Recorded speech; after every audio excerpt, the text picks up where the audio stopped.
আসসালামু আলাইকুম। আমরা কোন জাতের মানুষ যেখানে আমাদের ইসলাম একই, আমাদের কোরআন একই। কিছু কিছু মানুষ বাংলাদেশে ইসলাম এমনভাবে প্রচার করতেছে যে মনে হয় কাউকে ধরবে নাকি মারবে নাকি কাটবে। আমি কাকে নিয়ে কথাগুলো বলতেছি অনেকেই বুঝতে পেরেছেন, আবার অনেকেই এখনো বোঝেন নাই। দেখুন, এই তাহেরি সর্বপ্রথম সোশ্যাল মিডিয়াতে ভাইরাল হয়, চা ঢেলে দেব, এটা করব সেটা করব। একটা ওয়াজের মঞ্চে আমি যেখানে ওয়াজ করতে গেছি, আমি যেখানে মানুষকে বুঝাইতে গেছি, আমি যেখানে মানুষকে ইসলাম প্রচার করার জন্য গেছি, সেইখানে যদি এই সমস্ত কথা সোশ্যাল মিডিয়ার মধ্যে ভাইরাল হয়, তাহলে তিনি কত বড় আলেম, এটা আপনাদের কাছে আমার প্রশ্ন। বাদ দিলাম ওই বিষয়গুলা। আমাদের লক্ষ্মীপুরের পিতি সন্তান, যিনি বর্তমানে বাংলাদেশের মধ্যে ইসলাম প্রচার এবং ইসলামের বিভিন্ন গুরুত্বপূর্ণ কাজগুলা তিনি করে থাকেন। আমি বলি নাই যে তিনি ফেরেশতা, তিনি ভুল করে না, তিনি ভুল করতেই পারেন। কিন্তু যেই প্রশ্নটা নিয়ে সোশ্যাল মিডিয়াতে এখন খুব তোলপাড়, এই ভণ্ড আলেমদের কথা কারণে কিছু মানুষ আবার এই মানুষটাকে জুতা পিটা করবে, এই মানুষটাকে ধরো মারো মামলা করো। এই পিছনের যে মানুষগুলাকে দেখতেছেন, আজও এরা মুসলমান কিনা এটাও আমার সন্দেহ আছে। কি জন্য সন্দেহ আছে? যারা মাজার পূজারী, যাদের জিকির হয় 210 জন মানুষ নিয়ে এমন ভাবে হই উল্লাস করে, যেটা ইসলামের মধ্যে আজও এইরকম প্রচার করার বা এইরকম জিকির করার নিয়ম আছে কিনা আমি সঠিকভাবে জানি না। আমি দোষারোপ করি আমার দেশের সরকারকে, কারণ যেখানে 95% মুসলমানের দেশ, সেখানে ইসলাম প্রচার হবে একটা জায়গা থেকে। আমি আবারও বলি, সেখানে ইসলাম প্রচার হবে একটা জায়গা থেকে। কিন্তু আপনারা কি জানেন, আমাদের দেশে ইসলাম প্রচার হয় যার যার ব্যক্তিগত মত থেকে। আমি আবারও বলি, আমাদের দেশে ইসলাম প্রচার হয় যার যার ব্যক্তিগত মত থেকে।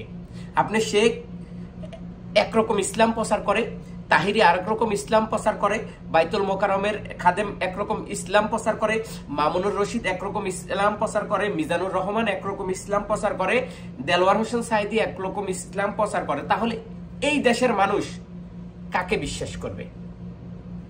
এই দেশের মানুষ কার কথা শুনবে? তো এজন্য আমি সরকারকে দোষারোপ করি, কারণ যেখানে ধর্ম মন্ত্রণালয় আছে, আমার হিসাব হচ্ছে ধর্ম মন্ত্রণালয় থেকে ইসলাম প্রচার করার একটা নির্দেশনা দেওয়া হবে, যেখানে কোরআনে যেই কথাগুলো আছে বা যেই দপ্তর থাকে বা যেই বইগুলা থাকে, যে কোরআনের বিপরীত অনেকগুলা বুক থাকে, যারা ইসলামের প্রচার করার জন্য অনেক ব্যাখ্যা বা অনেক কিছু তাদেরকে পড়তে হয়, সেই জায়গাটা যদি এক জায়গা থেকে প্রচার হয়, তো আমি মনে করি যে হাজার হাজার ওলামায়ে কেরাম যারা মানুষদেরকে বোঝানোর জন্য ওয়াজ করে, তারাও একভাবে এক সঠিক এক বাক্যে উত্তর দিবে। এখন আমি বলতেছি 2 রাকাত নামাজ পড়া সুন্নত, আবার আরেকজন বলতেছে ফরজ, আরেকজন বলতেছে নামাজের পরে মুনাজাত দেওয়া যাবে না, আরেকজন বলতেছে মিলাদ হবে না, আরেকজন বলতেছে রোজা রাখা যাবে না, আরেকজন বলতেছে কালকে ঈদ, আরেকজন বলতেছে আমরা ঈদ 2 দিন পরে করব। তাহলে এই একটা দেশের একটা সরকারের অধীনে আমরা, তাহলে আমাদের ইসলাম 5টা 10টা এই যে মুসল্লি বা 5টা 10টা এই যে আপনার মৌলভী মালানা ভণ্ড, তাদের কথাই কেন চলে? আমার প্রশ্ন সরকারের কাছে, তাদের কথাই কেন চলবে? যেখানে আমাদের ধর্ম মন্ত্রণালয় আছে। আমার শরীর আসলে সর্দি, সেজন্য কথাগুলা হয়তো একটু সমস্যা হইতেছে। তো আমি যখন এই ভণ্ড তাহিরি যখন সৌদি আরবের বিপক্ষে কথা বলছিল, তখন আমি তাকে নিয়ে একটা ভিডিও তৈরি করি। এর কয়েকদিন পরে তিনি কিন্তু সৌদি আরবে উমরা হজ করার জন্য আসছিল। তা আমি ওই সময় ওই ভিডিওটা এত বেশি হাইলাইটস করছিলাম, আর ওই ভিডিওটার মধ্যে আমি বুলশ করছি, মানে টাকা খরচ করছি যেন সৌদি সরকারের বা সৌদি আরবের মন্ত্রণালয়ের মানুষের নজরে আসে। কিন্তু দুঃখজনক হচ্ছে কি, এই তাহিরির সাথে একজন ভালো মনের মানুষ ছিল, তিনি নাম হচ্ছে আজাদ, একজন সাংবাদিক। তিনি আমাকে ফোন করার পরে আমি চিন্তা করলাম যাই হোক আমার দেশের মানুষ, আমি ভিডিওটা ডিলিট করে দিলাম। কিন্তু তিনি আমাকে বলছিলেন যে এই তাহিরি এখন আর আগের তাহিরি নাই, তাহিরি এখন ভালো হয়ে গেছে। আমি আপনাদেরকে কথাগুলো শোনাবো, যদিও ভিডিওটা বড় হয় আমি আপনাদেরকে কথাগুলো শোনাই। এরপরে এই মানুষটার কথা রাখার জন্য আমি ভিডিওটা ডিলিট করে দিই। এখন যে পরিস্থিতি, আমি মনে করি তাকে সৌদি আরব পুলিশের হাতে দেওয়াটা সবচেয়ে বেটার ছিল এবং তাকে একটা শাস্তি দেওয়া উচিত ছিল।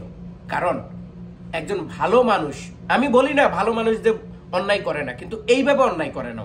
তিনি কথার সাবেক্ষে তিনি কথার উত্তর দিয়েছেন। কারণ আমরা নিজেরাও জানি না সঠিকভাবে যে আমাদের রাসূল কবে নবিয়ত পেয়েছে বা কি আসল বিষয় আমরা নিজেরাও জানি না। কি জন্য জানি না? কারণ আমাদের ইসলাম প্রচার হয় 10 জায়গা থেকে, আর বিদেশের মাটিতে এই পবিত্র সৌদি আরবে ইসলাম প্রচার হয় এক জায়গা থেকে। সেটা সরকার নির্ধারিত করে এবং সেখান থেকেই আমাদের মৌলবী মালানারা প্রচার করে। এখন সরকারের কি ছিল? সরকারের দায়িত্বটা কি ছিল? সরকারের দায়িত্বটা এটা ছিল যে যেখানে এই ভণ্ড লোক এইভাবে প্রচার করতেছে, আমাদের শেখকে ডাকি আনি, অথবা আরো 2-4 জন যে মালানা যারা আলেম ভালো বা বাইতুল মোকাররমের খাদেম, এদেরকে ডাকি আনি সঠিক তথ্যটা বাইর করা এবং প্রয়োজনে যেই দেশ থেকে ইসলাম প্রচার হয় সেই দেশের বড় আলেম তাদের সাথে কথা বলে এই বিষয়টা সুন্দরভাবে সমাধান করা। যদি শেখের অন্যায় হয়ে থাকে তাহলে শেখকে বুঝিয়ে দেওয়া, আর যদি তাহেরি অন্যায়ভাবে এই মানুষটার উপরে কথা বলে তাহলে তাহেরিকে শাস্তির আওতায় নিয়ে আসা। কিন্তু আমাদের দেশের কবি নীরব, আমাদের দেশের সরকার নীরব। কেন নীরব থাকবে না? কারণ সরকারের তো এখানে ধান্দা হবে না। সরকারের ধান্দা হবে যেই জায়গায় সরকার ঠিক সেই জায়গাগুলাই হাত দিতেছে। তো সবাই ভালো থাকুন, সুস্থ থাকুন। এই দেশ থেকে আমরা কিছু আশা করতে পারি না, যে দেশে 10 জায়গা থেকে ইসলাম প্রচার হয়। আর আমরা কি আশা করব? আমি অবিলম্বে ওই সমস্ত মানুষদেরকে বলবো, এসব ভণ্ড মানুষদের কথা শুনে আপনারা হই উল্লাস করে একজন ভালো মানুষকে আপনারা দেশ থেকে তাড়িয়ে দিয়েছেন। মনে আছে মিজানুর রহমান এখন দেশে নাই? এই যে আরেকজন মানুষ যেটা অসংখ্য অসহায় মানুষের জন্য কাজ করে, সেই মানুষটাকেও দেশ থেকে তাড়ানোর জন্য এইরকম একটা মিথ্যা চাল দিয়ে এখন তার উপরে জুলুম করে বিভিন্ন জায়গায় ভিডিও প্রচার হইতেছে। আমি অবিলম্বে ওই সমস্ত ভাইদেরকে বলবো এগুলা থেকে দূরে থাকুন। সবাই সুস্থ থাকুন, সবাই সবার প্রতি সম্মান রাখুন, সবাই সবাইকে ইজ্জত দিয়ে কথা বলুন। সেই প্রত্যাশায় বিদায় নিচ্ছি। আব্দুল আজিম, সৌদি আরব রিয়াদ থেকে। আল্লাহ হাফেজ।